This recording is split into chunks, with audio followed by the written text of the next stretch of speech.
You are listening to the Hiking Radio Network, where we talk the walk with shows by hikers, about hikers, for everybody.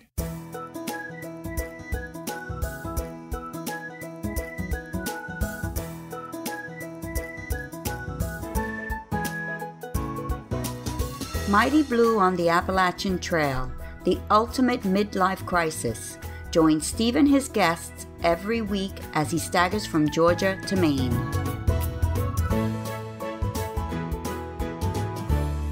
Hi guys, thanks for joining me while I'm actually on a break from the show.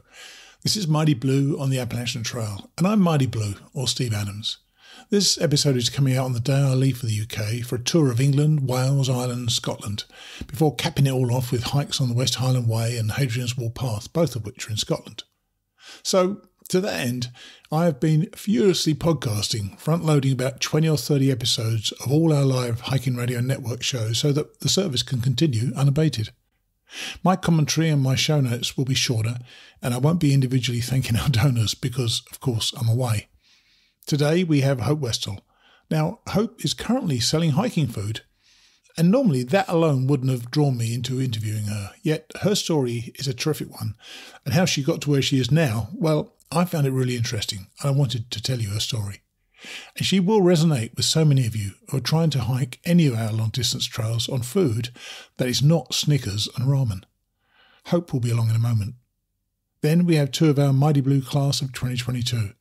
Barry Hill hasn't actually got underway yet, but he's already having a tricky issue to address. Barry will be on after Hope. Then one of our guys who is already hoofing out the trail.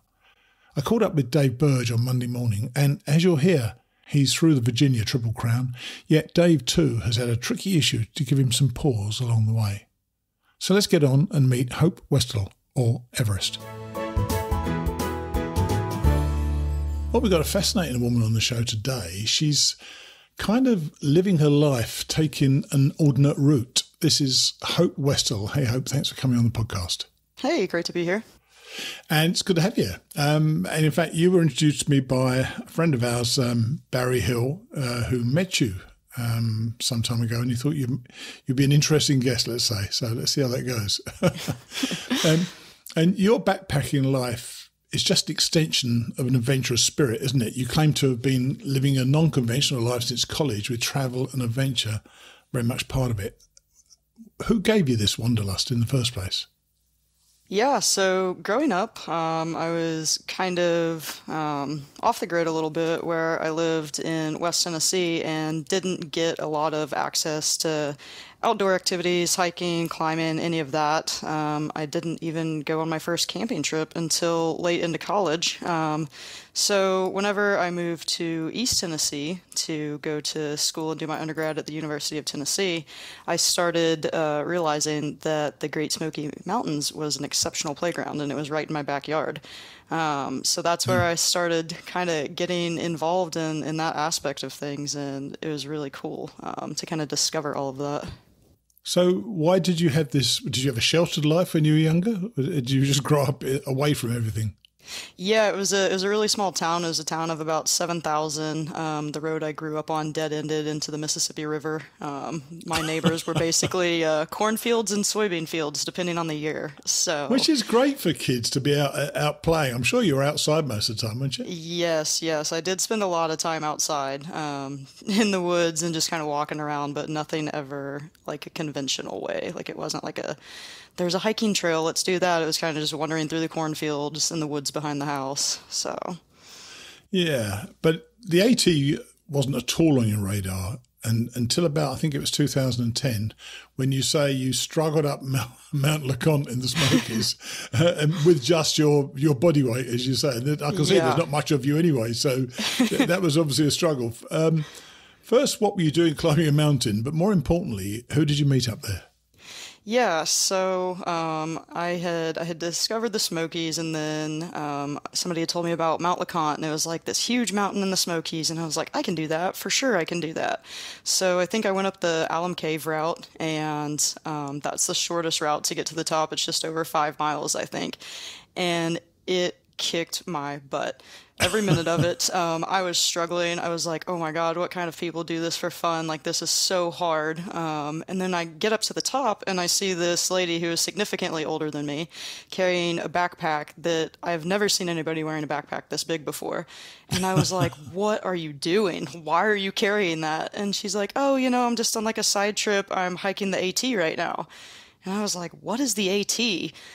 So she kind of just told me that there was this foot trail that went from Maine to Georgia. And I was like, what in the world? Like, you've walked that? And yeah, after chatting with her for a few minutes, she had told me that she'd hiked over 20,000 miles of trails in her lifetime. And my jaw nearly bounced off a rock. I could not believe that somebody had, number one, kept up with all of that, but also done that. And I mean, she was probably in her early 70s at least. So that just blew me away. And I was just endlessly fascinated after that. It kind of set me down a rabbit hole. And I was like, what is the AT? I have to figure out what this thing is. But I think the thing that really struck me, Hope, was what you said was that because she said she'd done about 20,000 miles of hiking. Mm-hmm. You said you wanted to have 20,000 miles of stories to tell when you were 70. Yes. What did that mean to you? Did you feel that, because you said you were quite adventurous anyway, so what were you looking to do that you weren't already doing then? Yeah, I just thought that the little bit of exposure that I had up until that point with hiking and stuff, I was really starting to fall in love with it, and I realized it was a really unique way to see the world. At 2.5 to 3 miles an hour, you're slowed down, you're really getting to experience something, and I couldn't begin to imagine what this lady had learned or seen or experienced in 20,000 miles of hiking. So I thought it was like a really cool way to quantify like a bundle of experiences, I guess. And it was just so encouraging to me. I was like, wow, like I want to be able to say that I've hiked that much, if not more, just for the experiences alone. That resonated. That expression resonated so much with me. I hadn't hiked a single mile till I stood on Springer Mountain in 2014, and since then I've only done about 5,000 miles. But 5,000 miles is a heck of a way, isn't it? When you think about it, yeah. So, as I said, you already had that adventurous nature, so you then moved to Australia. Yeah. Was this part of the plan? I mean, tell us about going to Australia. Yeah, so I was getting really antsy being at Tennessee. That was the first place that I left home to go to, but I just had this wanderlust spirit, and I knew that I always wanted to travel and I wanted to go see the world. So I actually did my undergrad degree. I got a double major in sport management and business, and I actually moved to Australia to take a job working for a baseball team. So I went over there. Baseball in Australia? Yeah. Shockingly enough, that is not their national sport, let me tell you. Correct. Yes, I think that's why I was able to get a job straight out of college doing that. Otherwise, they probably would have just laughed me off.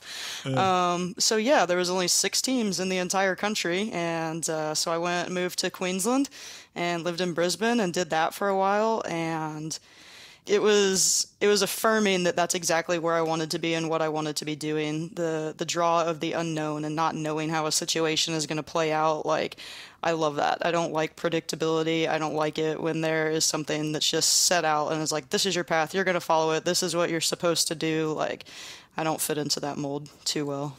So what do your family think about this? Are they good with you doing this, or are they just willing? Not so much willing, because you're an adult, so you can do what you like, obviously. Yeah. But you're still quite a young person, if you don't mind me saying. So, what do they think of you going out there quite young, as you did when you went out there? I think a little bit at first it was somewhat of disbelief, because I had told my parents maybe my sophomore year of college or so. I was like, I'm going to move to Australia, and they're like, right. How do you think you're going to afford that? And I was like, I'm just going to work. Like, I'm going to figure it out. Like, I'm going to do whatever it takes, but like, I'm going to Australia. And then I just didn't mention it again, because like, they weren't doubting. They were never discouraging, but it was kind of like, okay, well, like, good luck. So I didn't mention it again until about a week before my college graduation. I called my mom up. I was like, right, so here's the graduation date, and also I'm moving to Australia 2 weeks after that. And she was like, what? What do you mean? Like, where did that come from? I was like, well, I told you like a year and a half ago I was going to do it. So here we go. Did you have a job to go? Did you have the baseball job to go to then? I did. Yeah. Yep. So I'd already worked that out. So I had something. I was going there to do something, right? There was some direction there. But I just knew I wanted to get away and go experience the world. And I'm so grateful that I did that at the age that I did, because it has shaped my views on the world and how I see people and cultures and all of that. And it's something that I wish that everybody could experience. I think any kind of these adventure travel, adventure sports, whatever, where you're putting yourself into these unique situations that are unfamiliar, you stand to learn so much that you didn't even realize you needed to learn. Oh, absolutely. Yeah. Being somewhere else. And the Australians, funny enough, are the most adventurous people. They always travel abroad, don't they? Yeah, they're all over the place. It was so cool to kind of get to experience that, and then that just catapulted me into about another year and a half of travel after that. I was like, okay, there's more to see than Australia. And you obviously did some hiking, but I just cannot pass on from Australian baseball, by the way. So who played? I mean, when did they play? Yeah, so there's only, at the time, there was only 6 teams in the entire country. There might be 7 now, but don't quote me on that. And yeah, their season is in the summer, Australian summer, so our winter. And yeah, they just play each other, and like it's very, I would almost equate it to like mid-level college sport in America, right? Okay. So their pro teams are kind of like what I would imagine like a D2 school to be in the States. Right. So right now, well, I should leave the baseball behind right now. I just thought that is a fascinating detail, by the way. Yeah. So you're out there, you decided to go hiking out there as well. And your first one didn't go too well because you didn't prepare terribly well for it. Tell us about that first hike. Yeah, so after I'd kind of spent a little bit of time in Australia, I had come across this trail called the Pinta Trail. And it is a trail that goes through the center of Australia. It's 223 kilometers in total. And the timing of me being done with the baseball job and all of that, it worked out for me to be in Alice Springs at the time. But nice. the joke of it was like the dead middle of summer. And I was like, okay, well, I don't really know anything about this hiking stuff, but like, I think I'll be fine. Like, I have a backpack and like a tent and a hammock, like it'll be fine. So, I bought my salt and sugar tabs and, just a couple days worth of food. And I knew I was only going to do a section of it, or at least that was the plan. And yeah, it was so hot. It was so ridiculously hot. I did not expect that kind of heat, even though I had been living there and kind of living in it. I nearly got a heat stroke. I'm pretty sure during that trail, like at one point I think it was maybe the first day, I was carrying a towel because who doesn't carry a full-size towel on a backpacking trip, Why not? Yeah. And I ended up stringing that up with some like cactuses or whatever the shrubs were. I can't really recall specifically, but I just remember stringing that up and I just like collapsed under it for hours, and I was like, I'm not moving again until like that sun goes down. This is insane. And I finally make it to this place that I had elected to stay for a couple days, and I get there and I was like, this is no longer like a hiking trip. This is a camping trip. Like, I'm going to stay here and recover, because my body, it was just like, what the hell are you doing? Like, well, that's a lesson. You know what? That's a lesson in itself, though, isn't it? Yeah. You learn stuff on the fly. People often worry about doing a long hike because they don't know how it's going to affect them. And that's something I'm sure you learn never to do again. Yes. What There's some mistakes that only need to be made once. That's for sure. And yeah, I think we learn so much when things go wrong, Because but it sounds to me like you're picking the trips or the journeys that are the path less trod, as it were, because you then came back. You did your first winter backpacking trip. Was it Montana? Was it Montana? Yeah. The Bob Marshall Wilderness. Bob Marshall that Wilderness, Christmas. Yeah. So, what was that like in terms of talk about complete differences? The heat of the Australian summer, then the winter of Montana. How different was that for you? Oh my gosh, it was wildly different. Like the extremes are, almost incomparable. So I had landed a job at an outdoor store up in Great Falls, Montana, and I was working Sure. there. And it was the winter time, and I didn't, growing up in Tennessee, in West Tennessee specifically, we didn't get a lot of snow. It didn't get like crazy cold, and the winters there are routinely, below zero, -20, -30. Like Oh that's my like God. pretty normal, yeah, for a winter up in Montana, and the wind is just ripping. And I wasn't going to be able to make it home for Christmas that year just because of, travel constraints, monetary constraints, things like that. So I was like, Yeah. well, screw it. I'm going to go camping for Christmas. Like, I know I love this. Like, why not walk into a winter wonderland and get to wake And up minus like 20 with a degrees. million Christmas trees? Yeah. Again, that, as far as the gear and stuff, I feel like I was like pretty well equipped. But there's a reason they make four-season tents. So I had this little one-man mountain hardware tent, and I still have that Oh thing. dear. Love it. But I woke up in that. I actually slept in it backwards the first time. I didn't realize your feet and head were supposed to go the opposite way. Again, didn't check that out. Just kind of went for Hilarious. it, and I woke up, and like the inside of my tent is just covered in ice from like the condensation of my breath. Like my water has all frozen. I didn't think about that. I hung my wet gloves up, and they're in this like catatonic state hanging from the top of my tent, and I was just like, what the heck? But when I unzipped the tent and I looked out, and you see that fresh snow with just the Christmas trees. You have a whole yard of Christmas trees, right? There, Yeah. because no one else is out there. There's Sure. no one else that thinks I this is a wonder good why. idea Yeah. at this moment. But yeah, those moments where you're just like, whoa, like this is where I am right now. And I am like, I get to experience this and in all its raw, pure beauty, and I have it all to myself. Like, I think there's just something special about that a lot of people, There's you no know, question about that. yeah. Yeah, there's no question. Those moments, it's a bit like powder snow when you're skiing. You're the first to ski on it that day, and it is just quite something. And then 6 years after you met that woman in Mount LeConte, you kind of followed in her footsteps by doing a Sobo hike of the AT. I did. And you learn enough by now, I presume, to put a lot of those errors right. Were you pretty much prepared for it?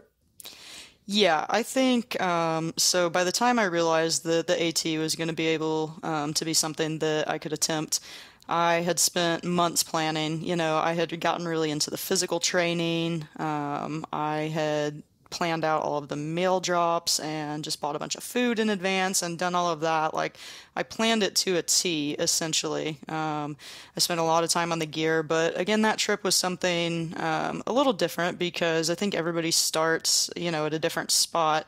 And I had Sure. already previously had like some of my gear, so I don't think that a lot of the things that I began that trail with were ideal. And since then, my kit has changed Of almost course. entirely. Yeah, but that's experience, and that is exactly what experience is, and you've done Yeah, it. But now I want to focus more on why. I know you were trying. I think at the time you were vegetarian. Is that right? correct. Yeah. And you were trying to be a vegetarian on the trail. That in itself is quite tricky because unless you count Snickers as vegetarian, which I guess kind of it slightly is, I guess. Yeah. So how did you prepare for that? You talked about mail drops, but what sort of food were you trying to eat, and was it working for you? Yeah, so for a while it worked. Like I said, I planned all my meal drops ahead, so I ended up buying like massive quantities of food in advance, and a lot of it was the same thing. So I knew kind of what was going to be in my boxes. I did a lot of like the Nor pasta dinners. Sure. I have never eaten ramen on a trail, surprisingly. Lucky are you? Never have, never will. But I did a ton of instant oatmeal. That was like the only thing that I knew to eat for breakfast that was lightweight. And I can tell you that I have not touched oatmeal since the end of the AT. My listeners will know I've said that as well. It's just a nightmare, isn't it? Every morning Yes. you rip this packet open, you go, oh my gosh, and Yeah. you stir all the sugar, and you get a bit of dry bits of the corn. Oh, it's just all a nightmare, isn't it? Yeah. Yeah, it's awful. So definitely learned that lesson. But yeah, the food, like I got kind of sick of it, and I realized pretty quickly that it just wasn't really working for me. So by about like I would say halfway through the trail, it was kind of like, okay, well, I'm vegetarian until a trail angel cooks me a dinner or whatever, because like I need these calories. Like vegetarian until free, was my kind of theme there. Like I couldn't turn down those, burgers and hot dogs and stuff like that. I was like, So I'm gonna pay for this. how did that feel like for you ethically to be eating hot dogs and burgers? Yeah, it didn't feel good, and honestly, my body didn't appreciate it very much either. Because you go without some of this stuff so long when you do change your diet, depending on whatever it is that you remove, that like your gut bacteria changes. So whenever you start introducing those things again, like it can kind of wreak havoc on your body. But yeah, I didn't feel strong. So by the time I got down to Springer Mountain, it took me 149 days to get down to Springer, so just under 5 months. And I got down there and my body was just absolutely trashed. Like to say I was malnourished, I think would be like an absolute understatement. Well, I'm not actually going to, actually I'm going to quote it because I'm going to bleep it out. You did actually say that you were starving. Yes, I was absolutely starving by the time I got to the end of it, and it sucked. Like you feel like accomplished, right? Because you just did this really epic thing, you had this journey, but my body hated me. By that time we were doing 30, 35-mile days. Like we had a goal we wanted to get, to Springer before Thanksgiving, and it was just rough. Like I had no body fat left. I think by the time I finished the trail, like I was down to like 115 pounds or something, which for me is not a healthy weight. A lot of women don't lose a lot of weight though, do they? No. You've probably heard this in the past. A lot of them maintain their weight, or some even put a little bit of weight on. But you actually said you lost quite a lot of weight. How much did you lose? Yeah, overall throughout the course of that trail, I think I lost like 45 pounds. Oh my gosh. Yeah, I started out and I think I was around like 160. So I was a little bit overweight when I started the trail, but like by the end of it, like my body had just changed so much. And what about the hike itself? Did it satisfy the adventure and travel urge? What were you getting out of it? Yeah. I had no idea what to expect starting the AT. I did start it with one of my friends from college, so that was kind of cool to like share that experience with somebody. But I think the thing that really got me was I thought it was going to be so much more about like, oh, the cool waterfalls and the cool camping spots. But what I realized is the people. It's always the people that really make the experience. And yeah, just the unique experiences, like people taking us into their homes, like the conversations that you have on trail with total strangers. It's such a unique way to experience people because you get to experience people in a very stripped down way, right? There are no diversions, are there? There are no diversions. Nobody cares what you do for your job. Nobody, like it doesn't matter. You know immediately if like somebody is your type of human being or not because you get to see them in a really raw way. So I think for me, like the constantly meeting new people and just not knowing, what was going to happen when we got to the next trail town or whatever. It was always a surprise. You never knew. Like the trail is very mundane in a lot of ways, right? It's very regimented. It's very disciplined. Like you're going to get up, you're going to walk, you're going to pack your bag the same way every day. So that was interesting to kind of be with that. Don't you think that's the simplicity that makes it so beautiful? Yeah. I think you missed the simplicity myself. And I know that you said when you got back, this is kind of where your current path started, isn't it? You weren't happy with how you'd finished starving in the woods, so you started to do some research, didn't you? What were you discovering? What were you trying to discover, or what were you looking to do? Yeah, so I knew, by the time I got to Springer, like, again, I felt accomplished, but I didn't feel strong. And I knew at that point that this sort of adventure sport lifestyle was going to be something that I continued to maintain. But after the trail, like, I needed to recover. Like, I needed to, like, fix my body. Like, I didn't feel good. So at that point, I kind of, I had the holidays to get through. I had Thanksgiving and Christmas, and then after that next year, I kind of decided, I'm gonna really try to adopt a more plant-based lifestyle and see if that works for me. You can't do a plant-based lifestyle through Thanksgiving and Christmas, surely. Yeah, exactly. That's why I waited till January. Good timing. Strategy. Yeah. Yeah, I was like, well, I can just put it off a couple more months. Quite right. Yeah. Yeah, so I did. I really started just kind of digging into that, seeing how my body would react to it. It wasn't necessarily for like any specific like political reason or environmental reason. Honestly, it was just like I want to know what my body performs best while I'm eating, whatever the way I choose to eat. So, so you went on this. Sorry, I'm just trying to get this right. So you went on this plant-based diet for the main purpose being because you wanted to see how you could pursue an active lifestyle and not feel that starving. So how did it work for you, both physically and mentally? Did you notice differences straight away? I did. After about a month or so, I would say I started noticing a big difference in my energy levels. I wasn't really tired after I got done eating. I didn't feel sleepy. I did notice that I started eating more. So, the breakfast and then a couple snacks throughout the day. I would always do a light lunch. I'm not a big lunch fan, just to have a big lunch in the middle of the day anyway. Sure. But, I realized as I went for my runs, I had a little bit more energy whenever I was doing that. I wasn't as sluggish getting started, I could last a little bit longer. And I was just like, okay, my body feels good. I like this. This is something I'm going to continue doing. But I knew that I wanted to continue also to do more trails and extended trips to different parts of the world to go do this. And I knew how hard it was to eat, vegetarian on the AT. So I was like, well, if I'm going to keep doing this, I need to figure out something that's going to work for me food wise. So you turned your kitchen into a battle area, did you?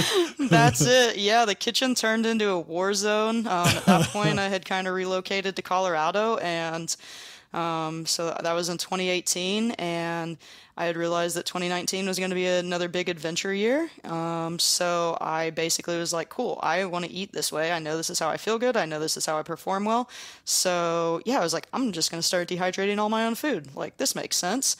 The kitchen turned into an absolute war zone. There was Tupperware, spices, grains, dehydrators.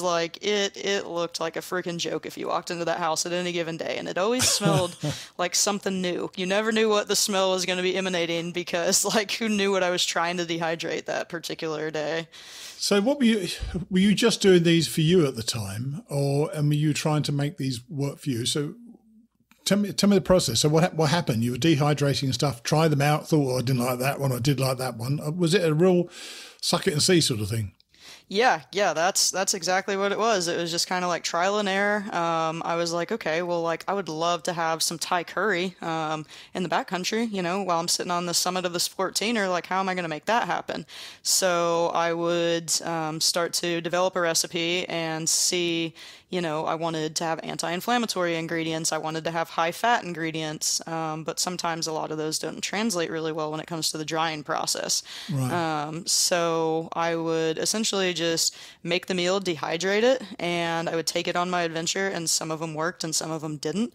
But by the end of 2018, I had 7 different meals that I was like, okay, right, this is what I'm going to eat for the entire year of 2019. Any oatmeal? No oatmeal. As it turns out, Shocker. hard pass on the oatmeal. I made a really good sweet breakfast couscous actually, and if you've never tried couscous for breakfast, it's a great carb.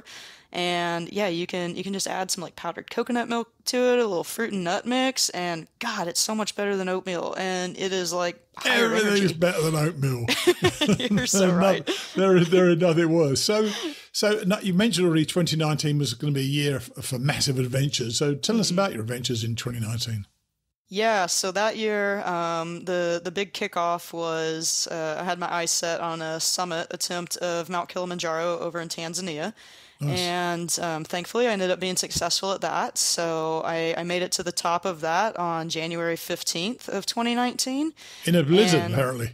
In a blizzard, yeah. Apparently there's supposed to be great views up there of the craters and all that, but no, it was a snowstorm. Like the snow was just like frozen to like an entire side of my body from how hard the wind was ripping, and yeah, it was crazy. But I made it up there, and my body did great with altitude, and I had taken a bunch of my food that I had dehydrated because, when you're on an expedition, especially in another country, you're at the mercy of like whatever they're Sure. packing up the mountain for you. Oh, yeah. And, like depending So on, you just had your own stuff then, did you? All the yeah, time? I supplemented with some of their snacks. But yeah, I brought my meals, and yeah, that was that was a big game changer for me, was being able to eat like really good food going up the mountain. And how did you find it was treating you when you were hiking? Because 19,000 feet is not a short height, as it were. So Yeah. what did you do? You find your strength was improving, or was it maintained during the day? How does it manifest itself for you? Right. So, we took a slower route. It was about a 7-day route that we took up the backside of it because I really wanted to experience the mountain and do it in a slower way. And so I think the first few days were so easy that it was hard to say that I like noticed a difference essentially, because you're just like ascending so slowly to acclimate to the Sure. elevation and all of that. But by the fourth, fifth, sixth night of this, as we're starting to get up in like the thousands of feet, I mean, high camp was at about 15,000 feet. And at this point, like you have started to lose your appetite a bit, right? Like you're not as hungry. Your Right. body is tired. So you just don't eat as much in general. So it made like a really big difference to be putting like good food in my body when I did eat. And then they were pretty good about like providing snacks that were like, like they would make like popcorn and like French fries and stuff like that were like pretty carb heavy, but like gentle on the stomach, for when you did get up to those higher altitudes. But yeah, that last push to the summit that night, like, we had a big meal, I think about 7 that evening, and like you basically just have to eat as much as you can possibly eat, and then you push up and you start at about midnight, and hopefully you're there by sunrise. It did take us a little bit longer to get up there with the weather and whatnot, but yeah, and then you basically are up there for, I don't know, maybe 20 minutes, if that. It was so cold.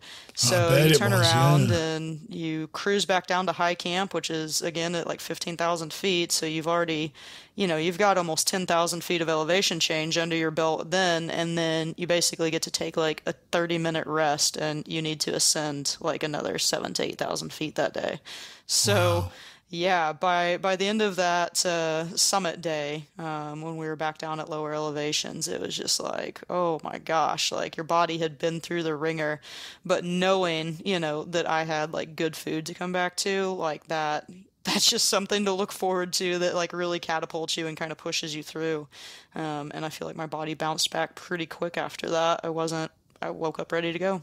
And you felt the success of that was sufficient to try to do the PCT on that plant-based diet. How did that work out for you? Yeah, the PCT versus the AT in terms of my diet, my nutrition, my strength, it was like a night and day difference. So, the success that I found on Kilimanjaro eating that way and maintaining, my strength and energy, I knew the PCT was going to be a much longer adventure, obviously.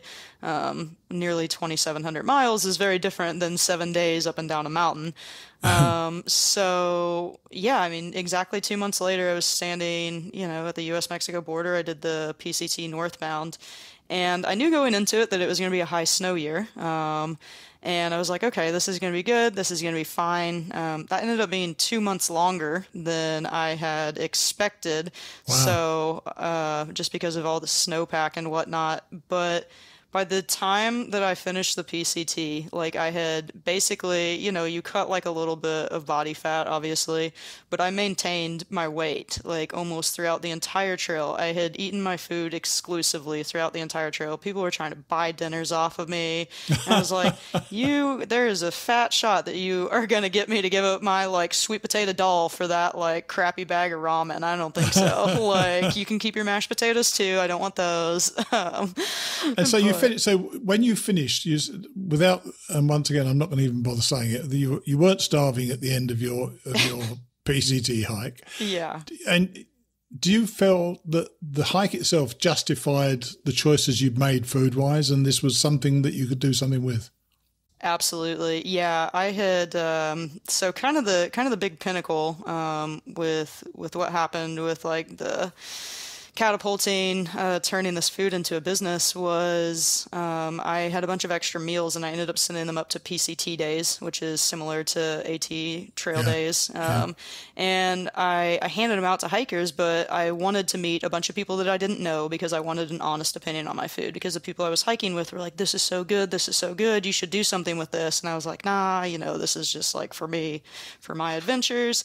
And so I sent a bunch of meals up there and handed them out to people I didn't know. And I was like, get back to me. Let me know what you think. And the response that I got back from people was just like, this is the best food I've ever had. Like, it's so flavorful. Like, I can't believe that this is what you've been eating the whole trail. Like, my energy levels were so good the next day. Like, what's in this? And that kind of final bit of encouragement was really what sent me into the next chapter of my life, really, because when we get done with these big adventures, we're always looking for the what's next, right? Of course, yeah. We get hooked on this feeling of like chasing the next big thing, like that adrenaline. And there's, it's really, really hard for people coming off the trail when they don't have a plan of what's next, right? They feel lost, hopeless. Did you want to get straight into it then?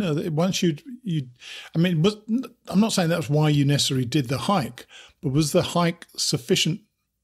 Did you think about it when you were doing the hike? This could be a business. Oh, yeah. Yeah. I think I would say by the time I finished California, like because I had that business background, like with my undergrad, I had my degree in sport management and business. Yeah. With baseball. Yep. Yeah. And I was like, I kind of know a little bit about this, and, I've never been excellent at taking direction from other people. If I think that things could be done better, like I really like to express that to them. So I'm like, this is going to be my thing. So fun fact, I had never ever on any of my adventures or hikes or anything listened to music or anything like that. I didn't carry iPods or MP3 players, and I only got a smartphone halfway through my PCT hike in 2019 because my flip phone died. And so it like opened this new world to me, and I wasn't sure how I felt about the music thing and all that, but I started actually listening to a ton of business podcasts. And I'd listen to those like usually one a day while I was hiking, and it really got the wheels turning, and I was like, you know what, like I can do this. Like I've got something here. This is my what's next. And actually on the very last day of the trail, I met a bunch of lawyers from Arkansas, and they were like, I was telling them about this idea, and they're like, well, what are you going to call it? And I was like, I don't know. Like, I don't have a name for it yet. And they're like, well, you need to figure it out, and you need to trademark it. Like right now, that needs to be the first thing you do is like protect your idea. And I was like, okay. So basically within a week of getting off the trail, I started that trademarking process, and yeah, a year later, it was real. Tell us why you chose that name. Was it Alt Route Meals? Alt Route Meals, yeah. So I feel like it really just sums up kind of my whole life and my adventure lifestyle. It is short for alternate route. So I feel like taking the alternate route is, something that I've always done for my entire life, and a lot of the adventures I have been on don't always go as planned. Sometimes there's a blizzard, sometimes there's a bridge out, sometimes there's a fire, and you have to turn around. Or a lot of snow. Or a ton of snow, yeah. Yeah, so alt route meals, and then our tagline is fuel your detour, because I feel like every adventure is a detour. So that's a lovely. I didn't know that was a tagline. That's pretty cool. And, any plans to add oatmeal to the list of available foods or not? Yeah, not super high on the thing right now. It's actually funny. I had a local lady that does a bunch of oatmeals like approach me, and it was like, "Hey, are you interested in some kind of collaboration?" And I was like, "I'm gonna be real honest with you. I kind of hate oatmeal." And I think you probably make an amazing granola. But I don't know if this is going to work out, because my passionate hate for oatmeal is something that might be a hang up here. It knows no bounds. And I noticed actually you've got biscuits and gravy, which actually is my favorite meal. Yes. And not your make, but another make. I loved it on the trail. I've not tried your make yet at all, but I might try it one day and see what it's like. So where can people get your stuff, and what's next for the company?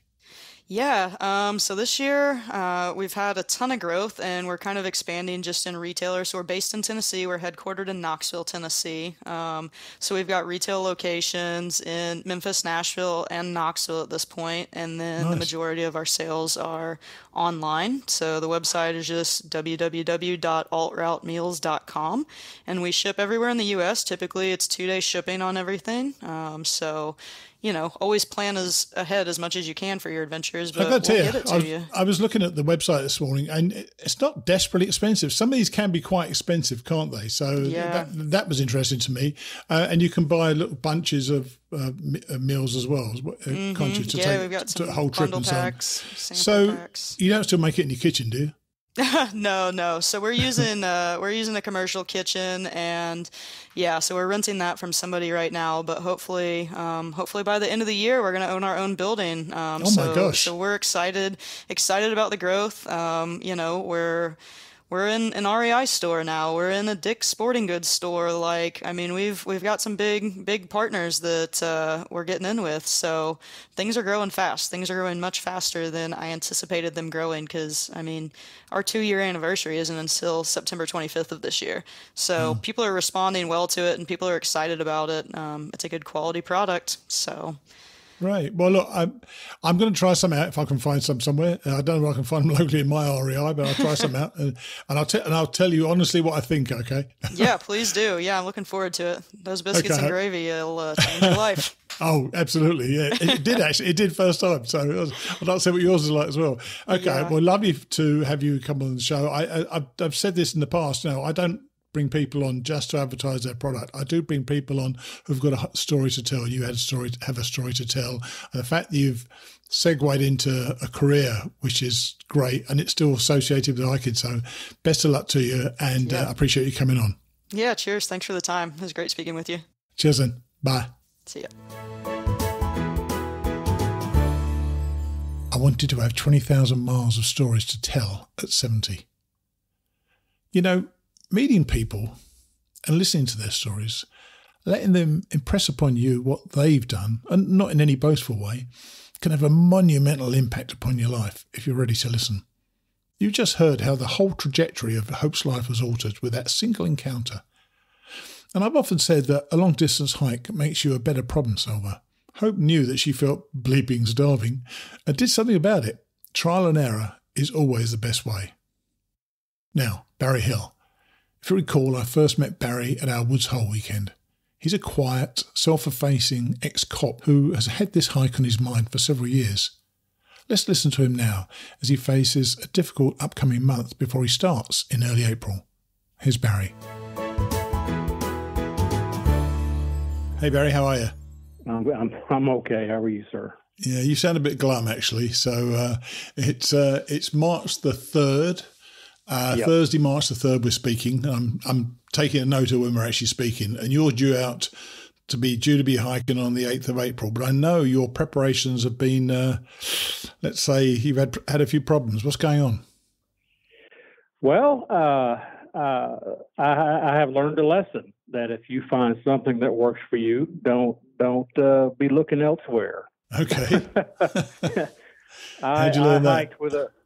I hiked with a friend the day after Christmas, and she's wearing some Ultra Olympus shoes. I'm like, those look cool. She loves them, recommends them, blah blah blah. So I'm like, I think I'll try those. They absolutely killed my feet. Oh God. And I wore them on a 15-miler one day, very strenuous 15-miler. I wore socks that were probably too thin, so the feet were moving around too much. Oh dear. And by the end of that hike, I was limping and the next morning I couldn't even walk. Well, that first observation, those look cool, was your first big mistake. Yeah. As I think you probably know now. So what's happened then? This was just after Christmas. And we actually spoke before Christmas. So we haven't spoken for some time. And, I've been following you on Facebook and so on. I saw you had a problem the other day, but you had been going out a heck of a lot. So what actually happened to your feet or your legs? I think I know plantar fasciitis is what I think I have now, and from reading about it, improper or ill-fitting shoes will cause that. Right. So, and lo and behold, I've got some pain in my right foot as well. So I'm like, and of course I threw those shoes away. Yes. Yeah. and got back into my Hokas that have been working for me. I'm sorry, Hoka. I'm sorry to cheat on you, but and they feel much better. But the pain is just every single day and every single morning, and I'm like, what have I done? Yes. So what have you done? Have you actually seen a doctor? No, I actually have an appointment March 14th with a orthopedic surgeon at University of Tennessee Medical Center. Oh gosh! So I'm going straight to the top. Right, yeah. So what have you been able to get out at all, or is that pain? Or have you been walking through the pain, or what? I've just been walking through it. I put my better shoes back on, like I should have never deviated from, and I'm trying some insoles. So what are you thinking, Barry? What are you thinking? Are you thinking that it's that it came from that one day in those other shoes?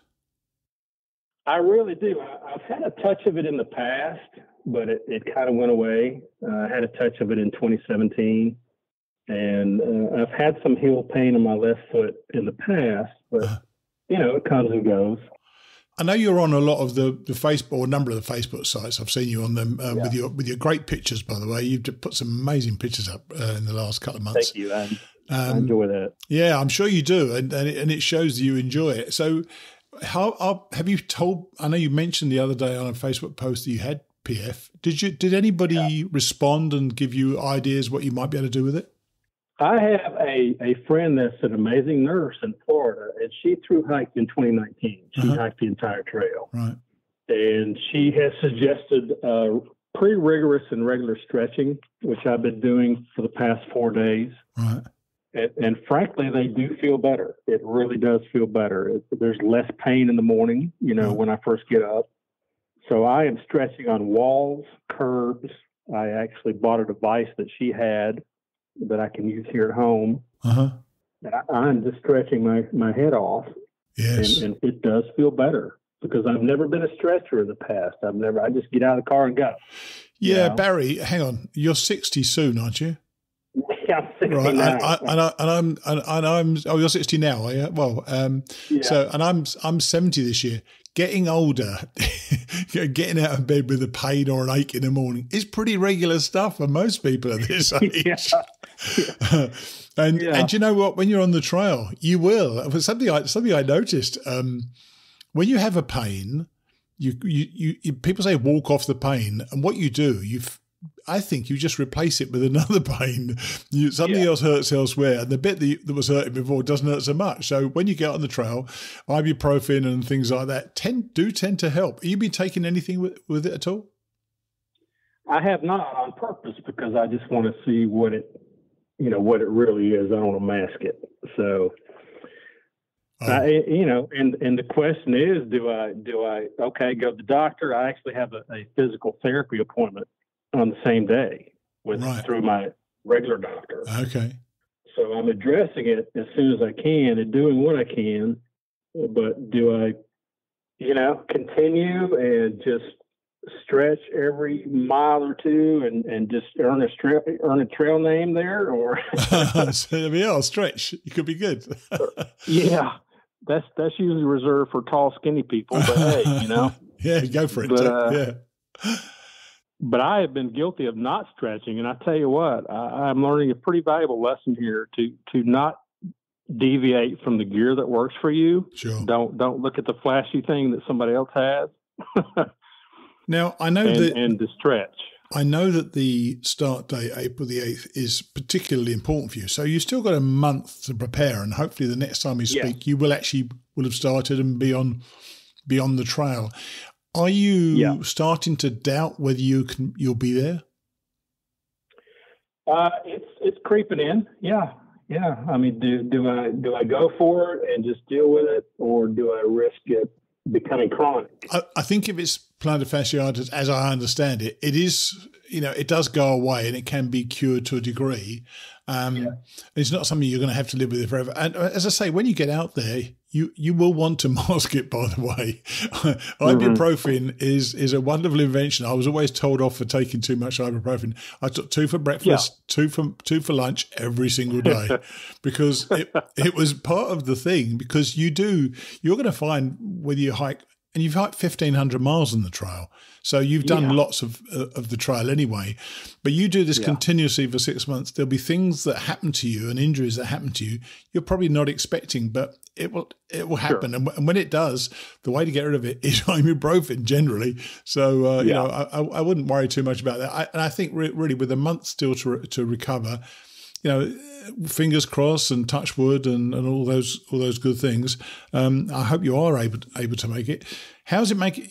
And when you answered the phone, actually, you sounded quite down straight away. How is your mindset going right now?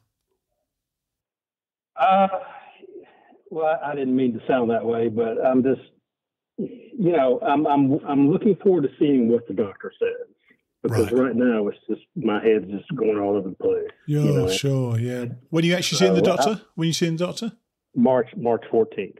Oh, I'm going to be away then, so I won't be able to add it to the show. So the next time people will know about whether you've made it or not is when I get back, a week after you hopefully have started. Well, all I can say, Barry, is that you're one of the people I've met personally, and I hope and I've seen all these wonderful pictures you've got. I know the passion you have to do this. And I hope that whatever that physical ailment is at least addressed.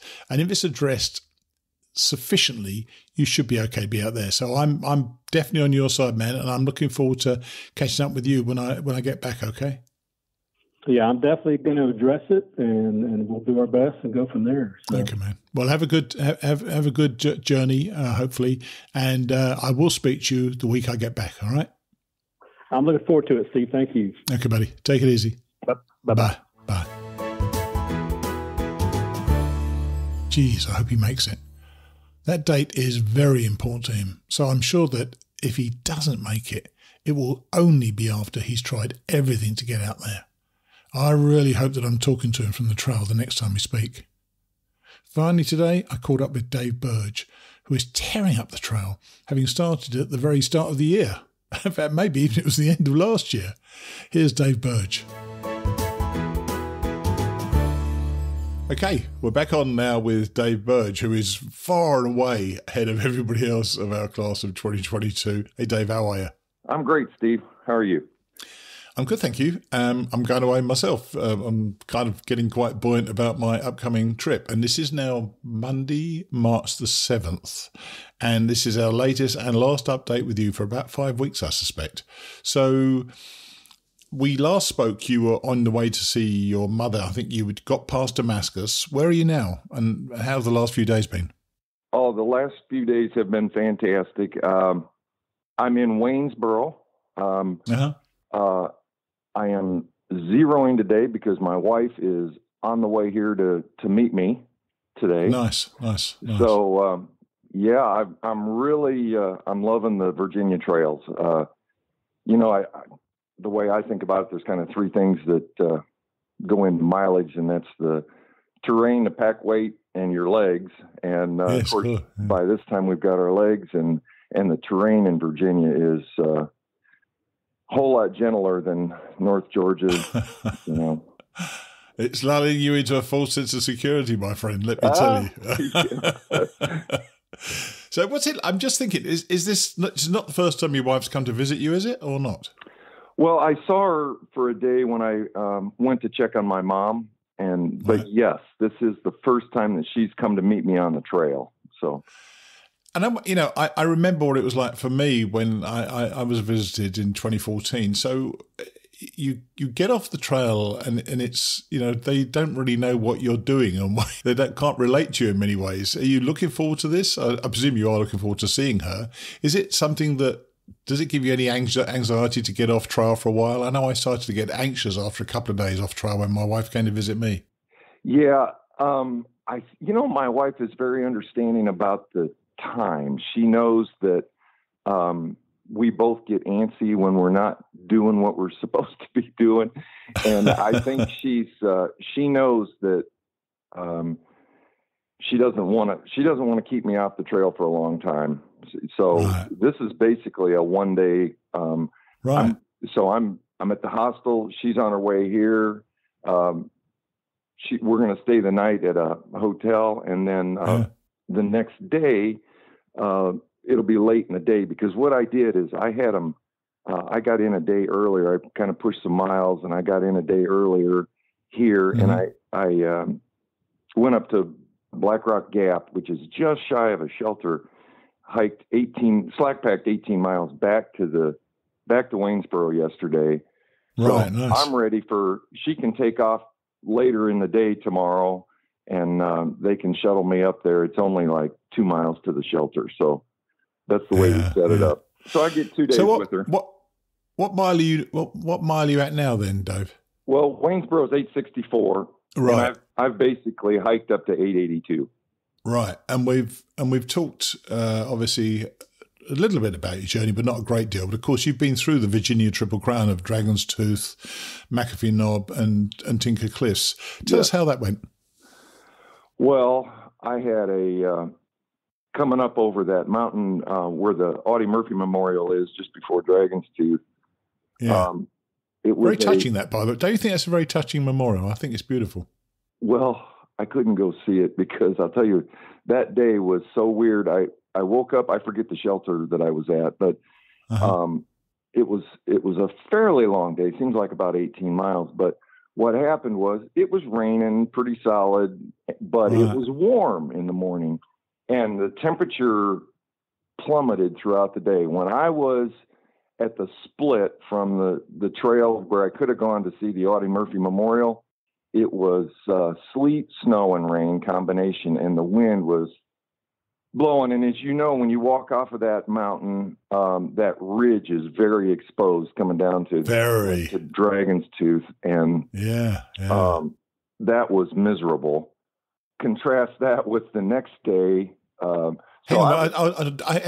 come to the next day in a minute. But Dragon's Tooth. So you did Dragon's Tooth on that day, and you came down from Dragon's Tooth. From my memory, that is your first introduction in Dragon's Tooth to that climb down to danger. I think it feels very, very tricky to get down there, and if it was windy and rainy, that must have been very exposed. Yeah, that was not a good situation. I was. This is my own estimation. I was borderline hypothermic. Oh my gosh, really? Yeah, wow. Because I took off. I had a wool T-shirt on and my rain suit, and then what happened is that climb up to the Audie Murphy Memorial, I was soaked from sweat on the inside, and I didn't have a whole bunch of clothes on. All I had on was a T-shirt and a rain jacket, but I was soaked. Yeah. And then I get up into the higher elevations, and I got that nasty weather. Nasty. So I was, that was a bad day. Yeah, getting down there, and if you're feeling slightly, if you're feeling a bit hypothermic, getting down there is tough enough when you're feeling great. So I can't imagine how bad that was. So, what about the next day, McAfee Knob, which of course is a wonderful spot.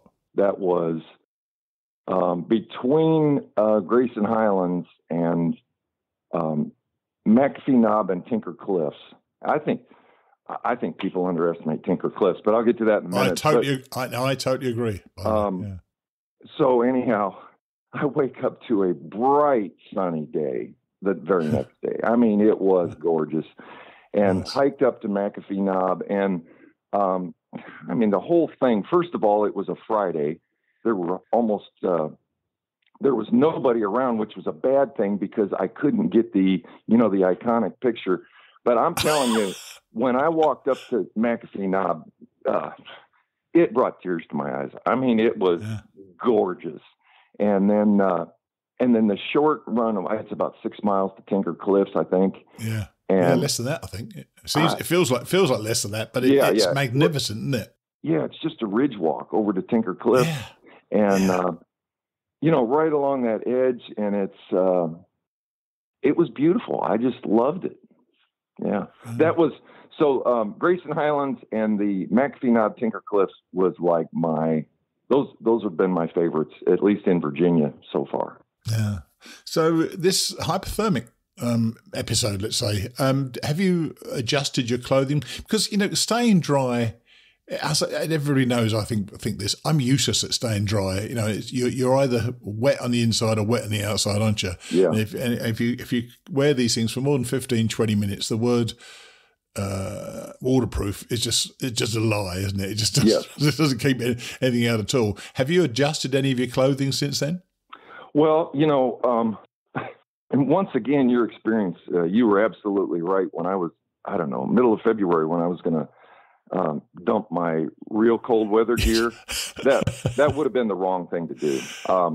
So Susan's going to take my severe cold weather gear home today, and I'm getting my, and here it is, the 7th of March. I'm getting my 15-degree quilt, for example, and I'm sending home.